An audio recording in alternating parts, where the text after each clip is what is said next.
शेर का मां दुर्गा का वाहन बनने की कहानी तब शुरू होती है जब देवी पार्वती घोर तपस्या करके भगवान शिव को पति के रूप में पाने की कोशिश कर रही थी। सालों तक तप करने के बाद माता पार्वती को भोले भंडारी अपनी पत्नी के रूप में अपना लेते हैं। इसी बीच तपस्या की वजह से मां पार्वती का रंग काफी काला पड़ जाता था।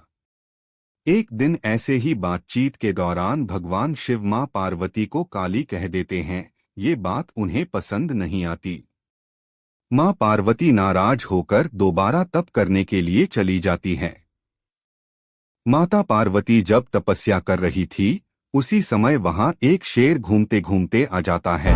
माता को खाने की इच्छा रखने वाला शेर माता का तप पूर्ण होने की प्रतीक्षा करता है। समय बीतता जाता है और शेर इंतजार ही करता है। सालों बीत जाते हैं शेर को देवी का इंतजार करते करते। जब भी वह देवी को खाने की इच्छा लेकर उनके पास जाता तो उनके तप की तेज की वजह से वह पीछे हट जाता।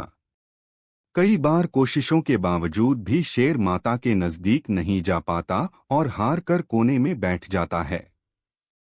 माता पार्वती के कठोर तप से खुश होकर भगवान शिव प्रकट होते हैं और मां से मन चाहा वर मांगने को कहते हैं। माता पार्वती कहती है कि मुझे पहले की तरह अपना गोरा रंग वापस चाहिए। माता पार्वती के इस वर को भगवान शिव पूर्ण करते हैं।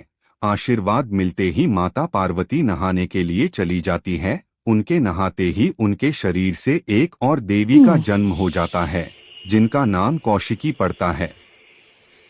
नहाते समय उनके शरीर से काला रंग निकल जाता है और माता पार्वती का रंग पहले की तरह साफ हो जाता है। इसी वजह से माता पार्वती का नाम मां गौरी भी रखा जाता है। नहाने के कुछ देर बाद जब माता पार्वती बाहर आती है तो उनकी नजर शेर पर पड़ती है जो माता को खाने की प्रतीक्षा में भूखा ही एक कोने में बैठा था। माता पार्वती भगवान शिव के पास जाती है और उनसे वरदान मांगती है। माता पार्वती कहती है कि हे नाथ, ये शेर सालों से मुझे भोजन के रूप में ग्रहण करने के लिए इंतजार कर रहा था। जितना तप मैंने किया है उतना ही तप मेरे साथ इस शेर ने भी किया है।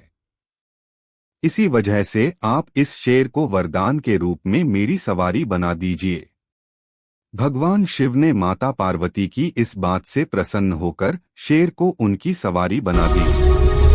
आशीर्वाद मिलने के बाद माता शेर पर सवार हो गई।